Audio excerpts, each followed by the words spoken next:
What's up, everybody? Good morning, sweet world. Sunday, May 22nd. I'm J.E. Skeets, part of the No Dunks crew, part of the Athletic Network, part of the internet. Shout out to the stream team joining me live here on a Sunday morning. What's up? Big sports day. Holy moly. Got an F1 race starting in, 5 minutes? Got the French Open. You got WNBA games. I think there's some big soccer games. Tell me in the stream team if there is. All of the sports here are happening today. We got a Western Conference Finals game tonight. But I'm here this morning, clocking in once again to weigh in a little bit on last night's Boston Celtics Heat game. Bam Adebyao finally showing up to the conference finals. He was wandering around the convention center. He's like, I know there's a conference finals here somewhere. Is it down that hallway? No. Do I take the escalator? Where is it? Do I keep going past the second bathroom and then maybe I'll find the room? But he's here. He showed up. I think in large part helped that no Robert Williams played in this game. But bam, finally, I was begging for it. Scored 31 points on 15 to 22 shooting, 10 boards, 6 assists, and he had 4 steals. 4 of the Heat's franchise postseason record, 19 steals. That was a huge, huge talking point from this one. Crazy, crazy stuff there. Sloppy play from the Celtics. Obviously, great defensive intensity from a lot of the wing players on the Heat. Oladipo coming in and just sort of changing the game after Butler leaves, defensively at least. What a weird game. And I watched this one very strangely. A neighbor invited us over to a party sort of last minute.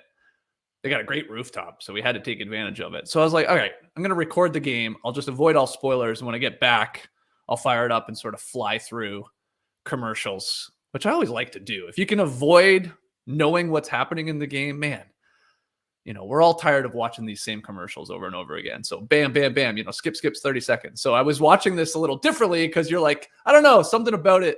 Watching a game in only half the time it usually takes, like a 3-hour window, and you can do it in feels like 90 minutes when you get rid of all the commercials and video reviews and hell sometimes, or how many jump balls were in this game. So you could just click once and then suddenly the jump balls happen. But anyway, it was, I thought, entertaining with the Heat up huge and then the Celtics making the comeback. Sure felt like the Beantown boys had this one because they're down by 25? That seems to be the number of the playoffs right now. Get down 25. But Butler doesn't return. Doesn't play in the second half. So that's their best player gone.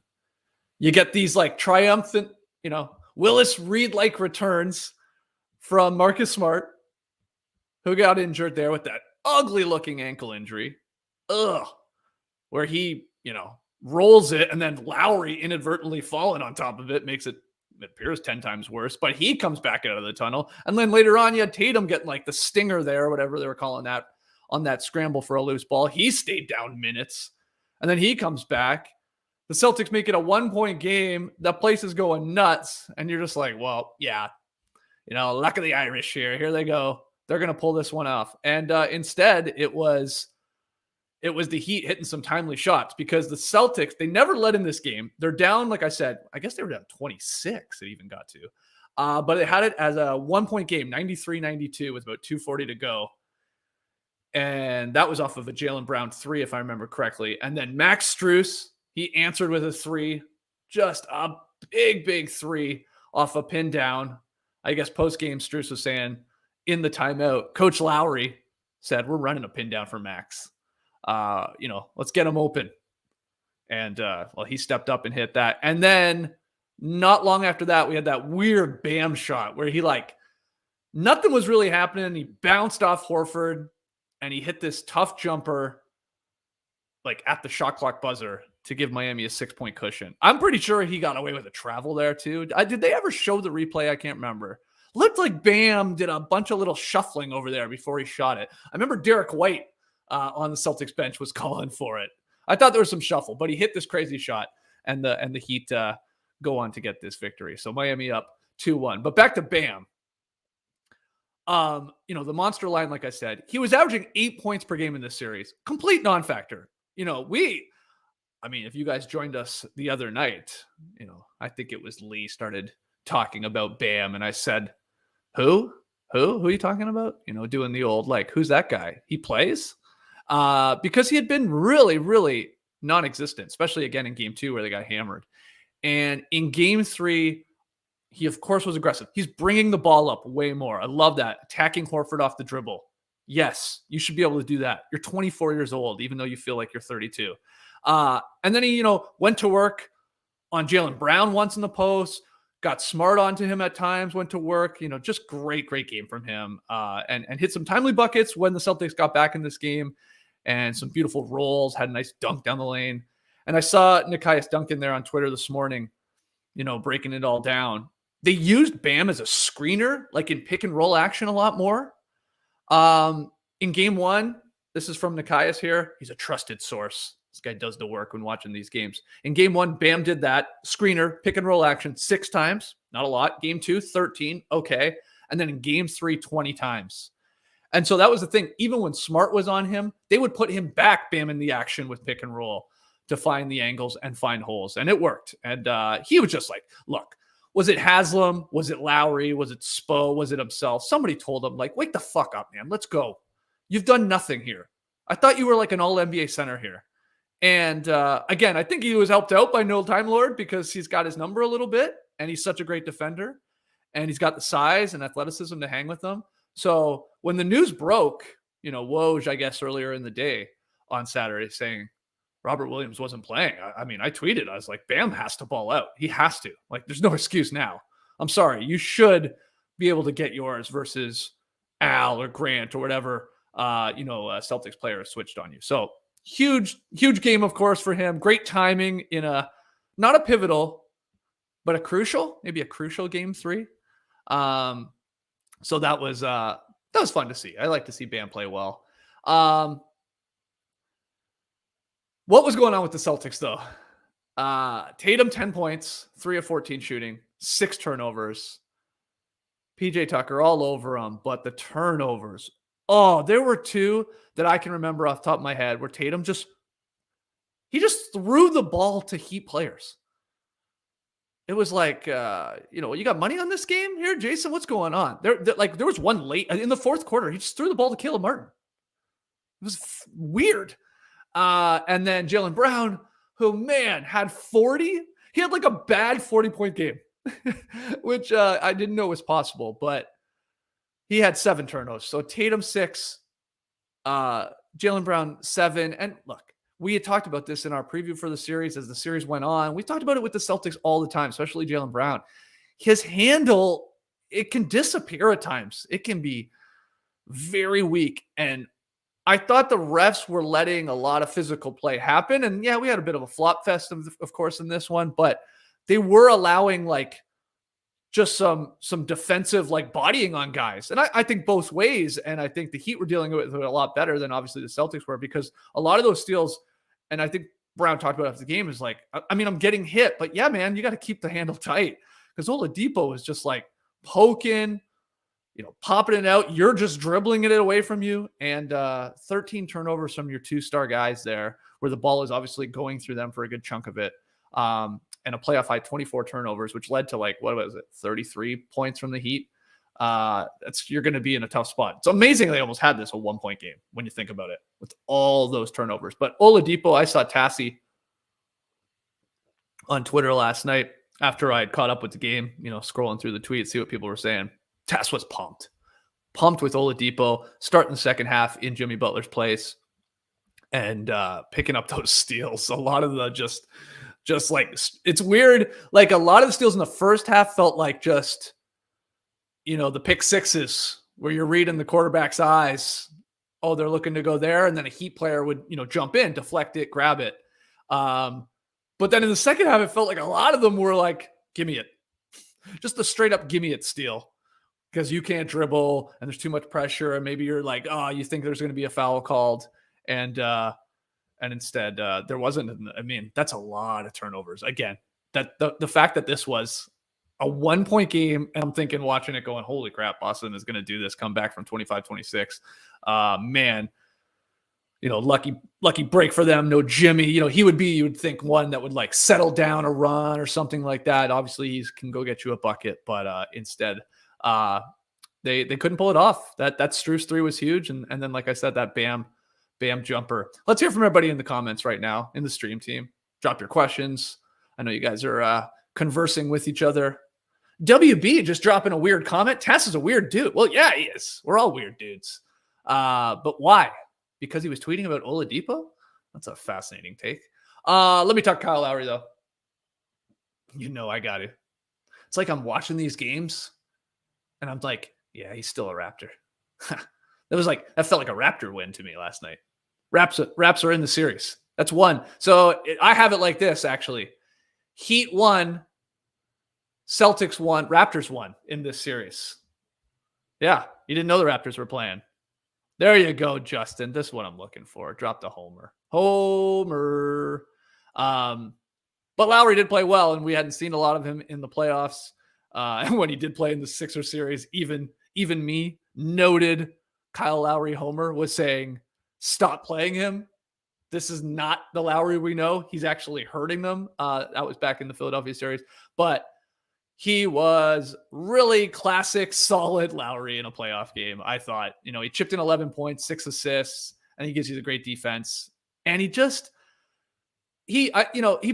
basically just a basketball quarterback. That's all he does. All right, we're gonna feed the hot hand here. Obviously gonna push the pace, push in transition.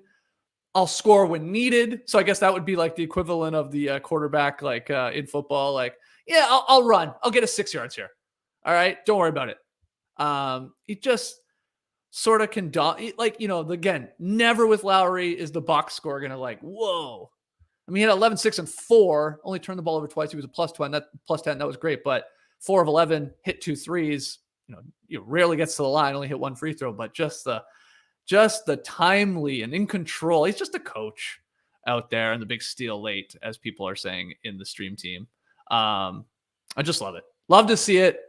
I'm sure maybe Celtics fans don't, because that's just now another wrinkle. He can obviously he can help take out Smart of these games too. And in that switchability, I mean, Lowry's a tank. It's like Smart that way. It's like these guys are smaller in size, but you're not moving them. They're too crafty. They're going to flop and get you once or twice.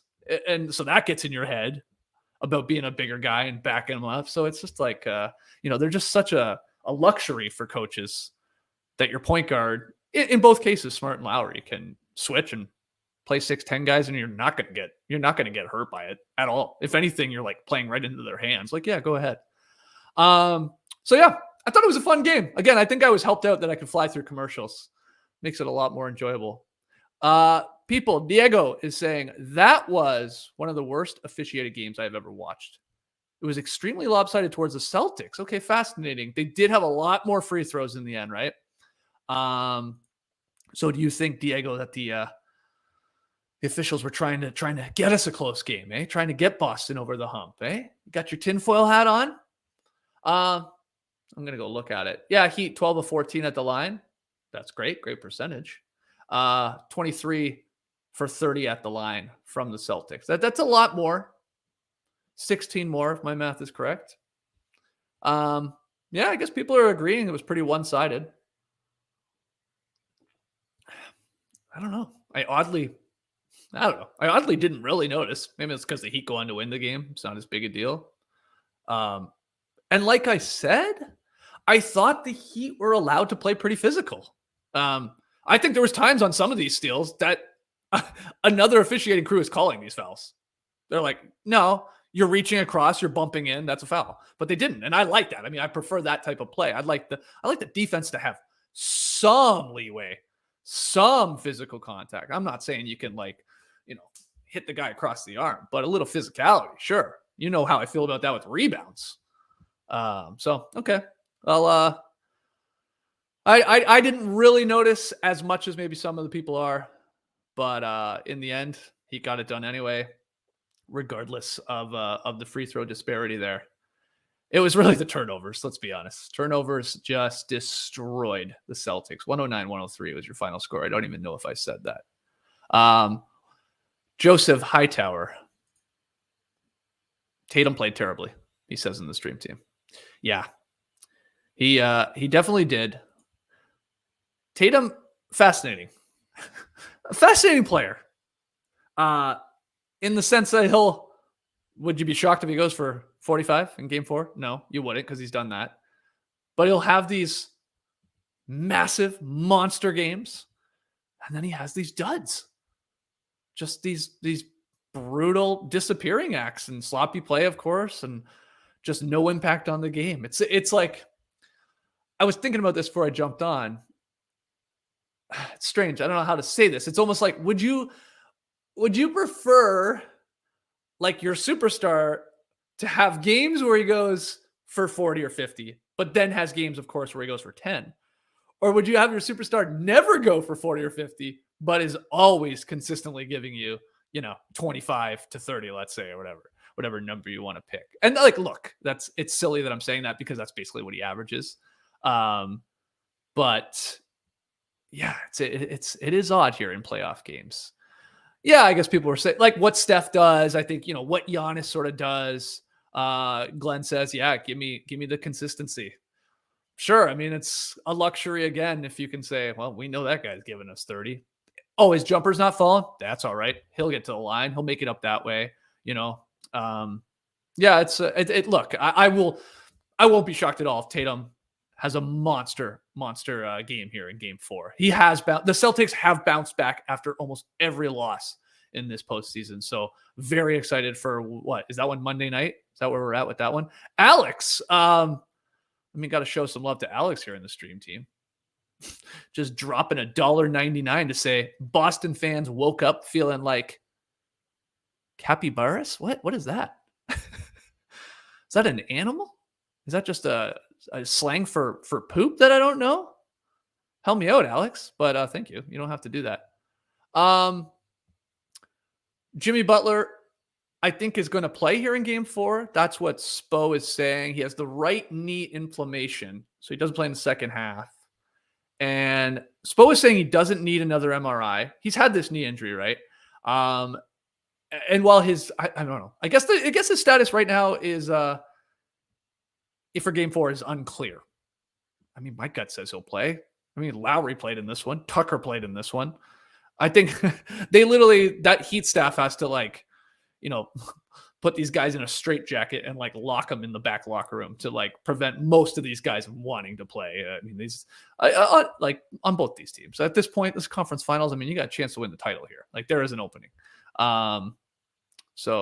Okay. People are saying the what was it? Capybaras? I don't even know if I'm saying it right. Capybaras? That it's similar to my shirt. I'm wearing the Otter shirt here. Okay. That's why it looks familiar to me. But I don't get it at all. I don't even know what the animal is. So we'll see. We'll see who plays. Quick thoughts tonight. Game, where are we at? 3. We're in Dallas. Western Conference Finals. What does everybody think tonight? Who takes it? Does Dallas give us a series here? Or are we looking at a gentleman's sweep?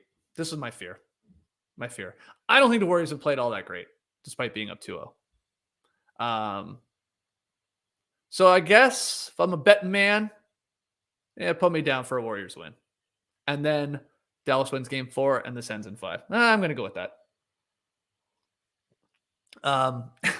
Alex, you really, trust me, you don't need to do this, but we'll put it up because you did. Another $1.99. I don't know why $1.99 makes me laugh. Spoelstra versus Udoka. Ime, who's winning so far?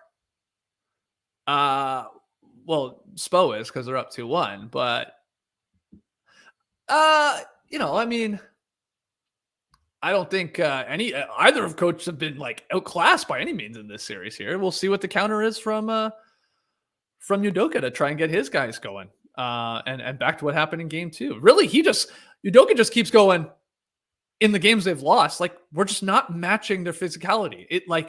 They for whatever reason didn't really do that in game 2, the Heat. And in games 1 and 3, there was that intensity that we know from Miami Heat. And for whatever reason, Boston, for a good chunk of the game at least, wasn't matching it. And that's going to come down to X's and O's for sure. How does he unlock some of those guys and get Tatum going? But I mean, Tatum, he's a superstar. Tatum is a superstar, so he's going to figure it out. But Tucker is an incredibly talented defensive player. How many votes did Tucker get for all defense team to make the all defensive team? I mean, I didn't do a deep dive on that. He's just so good. He's so good. Despite being a little older. And I should point out, as I now look at the box score here, 17 points from Tucker. He hit 3 threes. PJ Tucker is open in the corner. We always say it. 7 boards, 3 steals, 1 block. What a game. What a monster game. Yes. Al, or A space L, says Herb Jones was robbed for the all defensive team. I talked about that on yesterday's weekend shifts if you want to go hear my thoughts on that. And thanks to everybody that joined me live or watched the video or listened to the podcast Saturday show. But let's start. Let's stop there is what I'm trying to say. There's too many sports on today. People are already saying the Spanish GP is a snooze. Didn't it just start? It's like 15 minutes old. Oh boy, that's not good. That's not good. I'm going to go check it out a little bit here. Guys, hit the like button if you haven't already. Subscribe to No Dunks on YouTube if you haven't already. Oh, this is a fun sort of question to sort of start wrapping up here. The Larry Bird Award, right? Conference Finals. Dane wants to know, PJ for Larry Bird. Who's the front runner? We've played 3 games now in the Heat Celtics series. Who would it be? Who's the Conference Finals MVP? Wow. That's a tough one. Because it's not Jimmy now, right? I know he had the monster at game 1, but only playing 20 in this. It's definitely not Lowry. Could you make a Tucker case? That'd be, I mean, if you're picking anyone from the Heat, I guess you're either still going Butler. Strus has been consistent. I don't have like his series stats, in front of me here. I could look that up. Now I'm sort of curious. Could it be Conference Finals MVP, the Larry Bird, going to the Celtics training staff, getting everybody back out there? You think those guys just had to take dumps? What's everybody's thought on that? Just got to take a dump, fake an injury. You should be able to play like a poo card. Everything just stops. Everybody will get the beer. This guy's got to take a poo. No, I mean, the one with Smart, I can't believe, Smart, but I can believe you returned, but my God, that thing bent. Okay, I'm trying to find it here. I use Basketball Reference every day, and sometimes when I go to it, it's like it's the first time I'm ever using it. I'm like, huh? Where do I go here? Okay.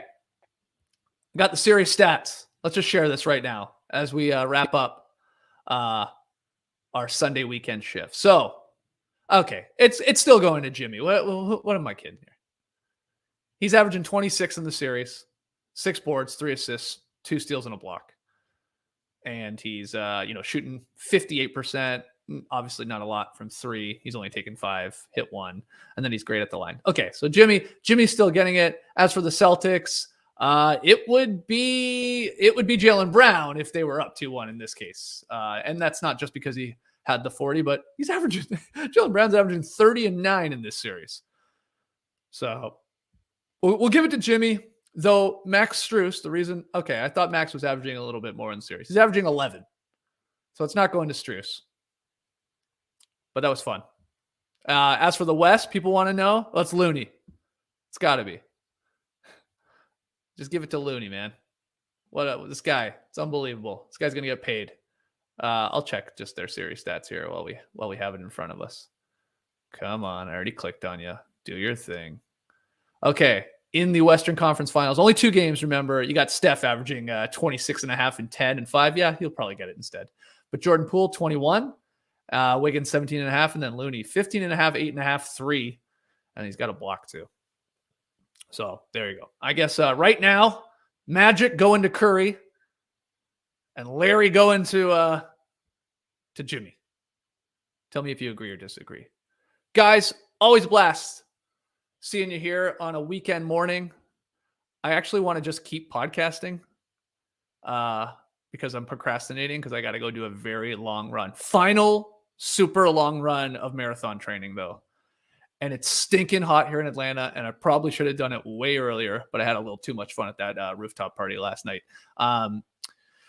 Yeah, I don't want to leave you guys. I don't want to go run 20 miles right now. No, thank you. Are you serious? Magic tweeted about Looney having a great series. Is this true? This is amazing if it is. I got to go check now.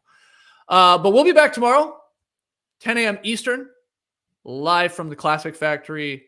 All the boys, all the weird guys, Tass, Trey, Lee, JD, and myself.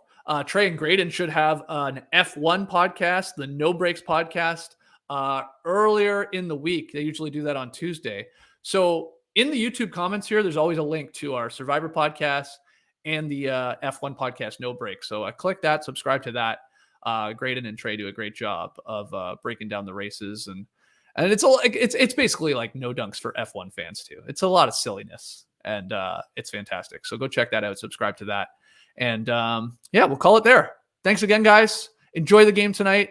Game 3, Western Conference Finals in Dallas, and we'll see you on Monday morning live at 10 a.m. Eastern. Till then, embrace your Sunday, people. You could stay